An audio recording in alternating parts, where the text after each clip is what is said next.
He came to stay just for one night. My mother said he was family, but when the door closed, everything I trusted burned to ashes. My name is Lauren Hayes. I'm a nurse in a small-town hospital in Kansas. I thought I knew what safety meant, until my mother's choice destroyed it. The unexpected guest. When my mother told me Ethan was coming, I thought nothing of it at first. "He's just passing through," she said, her voice filled with warmth I hadn't heard in a long time. When he walked in, she smiled in that way that made the room feel smaller, almost rehearsed. I hadn't seen Ethan since high school. Back then, he was quiet but strange, the kind of person who looked at you too long before speaking. He looked tired now, with rough hands and restless eyes. "Just need a place to crash, Lauren. One night," he said.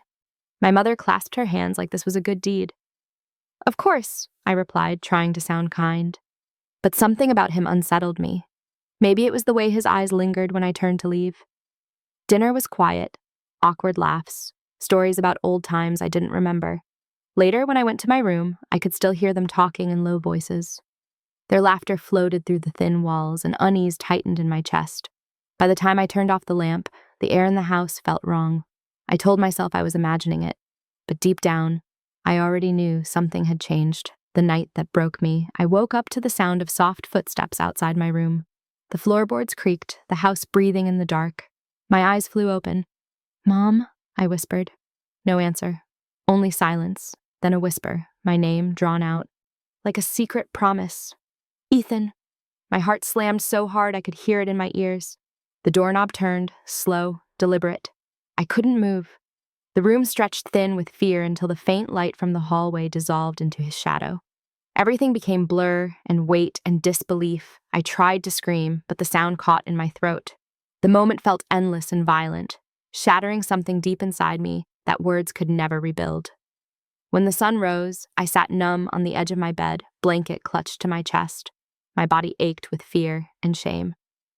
I told myself to breathe, to move, to do something, but all I could do was stare at the door, the same door that had closed behind him hours ago. Outside, birds sang like nothing had happened, but my world had already split apart, and by morning, I was no longer the same person I had been. My mother's silence. I told her everything. The words poured out of me like blood. My mother's face stayed still, unreadable. "Lauren," she said slowly, "are you sure?" That question was a knife. She believed him before she even heard me out. I screamed, begged her to call the police, but she turned away. "You'll ruin his life," she said, her voice low and stern. "We'll handle this quietly, for the family's sake." For the family's sake. Her words looped in my head like poison. I watched her pour coffee for Ethan the next morning, her hand brushing his as if nothing had happened.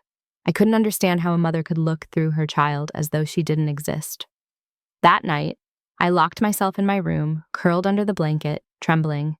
I thought mothers were supposed to protect. Hers were hands that patted my back as a child when I had nightmares. But now those same hands served him breakfast. Her silence filled every corner of the house until I felt like I was disappearing inside it. The police report. I went alone. The police station smelled like dust and coffee. The officer on duty gave me a tired smile. I told him what happened. He listened, but his face changed when I told him who Ethan was. "So, your mother's friend's son," he said, scribbling something. I nodded. "And you're sure?" They looked at me like I was confused, like I had dreamed it. Later that afternoon, Ethan showed up there too. He laughed easily, played innocent, told them I had invited him to my room. His voice was smooth, rehearsed. Then my mother arrived. "It's a misunderstanding," she said, her tone steady and sure. Her statement supported his lies. I watched them both through the station glass, his hand on her shoulder, like he belonged there. When I walked out into the sunlight, everything looked too bright. The air felt heavy, pressing down. I carried disbelief home with me, like a shadow I couldn't shake. The law had listened, but not believed, and my own mother had stood with him. The town turns coldward, travels fast here. Whispers started at work before the week was over. Nurses avoided me. The doctor stopped handing me charts directly. I could feel eyes on me wherever I went. Ethan showed up at the diner one evening, smiling like he'd won. Everyone greeted him kindly, while I sat alone in the shadowed booth across the room. My mother stopped coming by the hospital. When she saw me in town, she crossed the street. One neighbor told another that I'd made up stories. I started wearing sunglasses indoors just to hide my tears. It was easier than explaining. At night, I lay awake, staring at the ceiling fan spinning in slow circles. My hands clenched into fists until my nails left half moons on my palms. I stopped trusting anyone. That's when a promise built quietly in my chest. I would not forgive, and I would not forget. One day they would know what it felt like to lose everything digging for truth. It started with curiosity, or maybe obsession. I borrowed my mother's old phone when she left it at my house. While scrolling, I found the messages. My breath caught with every word. She told Ethan I was lonely and too sheltered. She planned his stay weeks before he came. My hands shook so badly I almost dropped the phone. Betrayal smelled like her perfume. Every message was another dagger, twisting deeper. I saw how she painted me as desperate, how she arranged the visit like a cruel game. I saved every screenshot, storing them under a folder titled Truth. That night, I stared at the ceiling until morning light seeped through the blinds. The next day, I deleted my social media and changed my number. I began documenting everything, the texts, his visits, her calls. The plan formed itself slowly, piece by piece. Revenge no longer felt like anger, it felt like survival. That night was the first step toward taking my life back. The trap I set. Weeks later, I texted Ethan. "Let's talk," I wrote. He answered within seconds. We met at a small coffee shop on the edge of town. The place smelled like cinnamon and smoke. I smiled when he walked in, pretending I still cared. "I've been thinking," I said softly. "Maybe we can move past it." His grin told me he believed me. Beneath my sweater, a small recorder buzzed quietly. My heart pounded, but my hands stayed steady. He talked about that night like it was something mutual, like I had wanted it. I let him dig his own grave with every word. I asked questions gently, like a lover, not an enemy. When he finally said the things that proved what he'd done, I nodded, pretending forgiveness. The recording caught every word. When he walked away, I sat alone, shaking. It wasn't relief I felt. It was power. I sent the file to my email, labeling it simply justice. For the first time in months, I breathed without guilt. Fall. The next day, I called my cousin Mark. He was an attorney in Wichita, the only person in the family who'd ever taken my side as a kid. When he heard the recording, he didn't speak for a full minute. "Lauren," he finally said, "send me everything." I did. Every file, every message, every lie. 2 days later, the police came for both of them. I was already gone, hiding at a friend's cabin outside town. My mother called once, her voice desperate through the voicemail. "Please, we can fix this," she said, her words trembling. I didn't pick up. The image of her laughing with him at our kitchen table still lived behind my eyelids. Mark handled everything from there.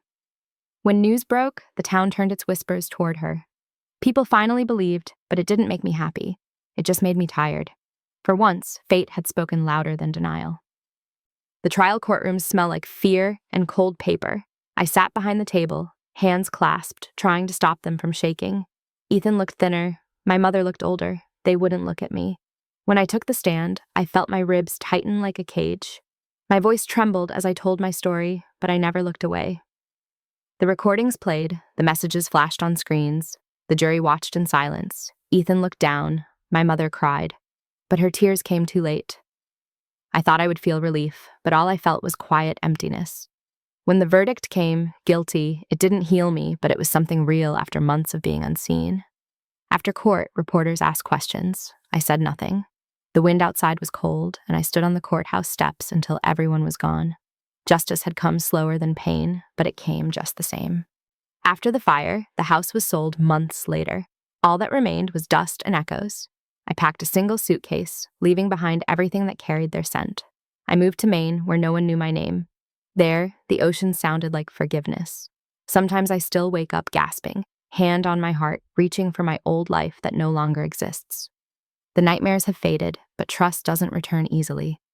I have learned that blood ties can bind or burn, that love without truth is just control wearing a smile. I am healing slowly. I walk by the shore each morning, listening to the waves, letting them erase yesterday's echoes. Revenge has faded, but the truth remains, a steady pulse in my chest reminding me of what I survived. I carry no hate now, only clarity. Family can betray you, but it's your choice whether their fire burns you or lights your way forward.